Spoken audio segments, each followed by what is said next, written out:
lòng lo lắng những lúc mà mình để thấy thì mình mất thăng bằng. Rồi nên trong mưa sẽ bước con đường xa và nhìn những cái sụp đổ cảm giác chỉ vừa vỡ ngã. Những lúc đó luôn có người bạn ở bên tôi, chỉ mong phút giây nóng mãi mãi là vậy thôi. Nếu mấy thân thứ hồng mà chúng ta vui vẻ ở bên nhau, nếu mà những các bạn khi bị phải lòng thấy sầu, nếu vào một tuổi ước một năm trôi qua thật chậm, để những người bạn sẽ luôn bên nhau vui vẻ và khi thon.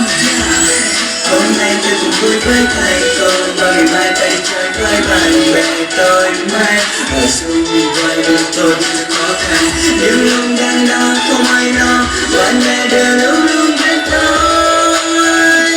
giúp tôi vượt qua bao đại gai. Chưa sao biết thế nào nhưng mà người bạn thì thật không phải sao biết cứ mình gì à? Mình gì nhở? Để con nhớ xem nào.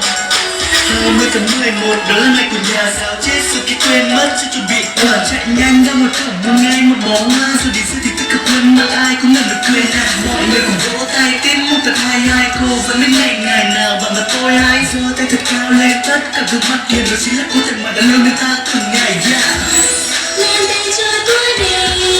làm người ta lớn hơn ước mơ nỗi nhớ công ơn của thầy cô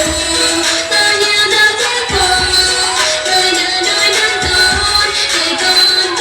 lớn với bao nhiêu vui. Nếu ngày nào tất cả chúng ta cùng chơi Tết hẹn gặp nhau sẽ cố gắng chờ đến hỏi nguyện tình trẻ con chúng ta luôn luôn là hờn dỗi tôi kệ đi các người lớn lên bình thường thôi khi gặp chuyện gì vui thì tất cả cùng bên nhau những lúc mà cái tuổi thì không ai che giấu sẽ may mắn là bạn không thể chia lìa đâu hy vọng từ giờ đến lớn chúng ta mãi mãi ở bên nhau trong tất cả thành công chỉ còn là sự nghiệp sự vui mau sau sau hãy luôn luôn bước tiếp và lại thêm tuổi mới tràn vàng hơn nữa nha hãy nhớ mãi kỷ niệm tuổi thơ mà chúng ta đã từng có nha.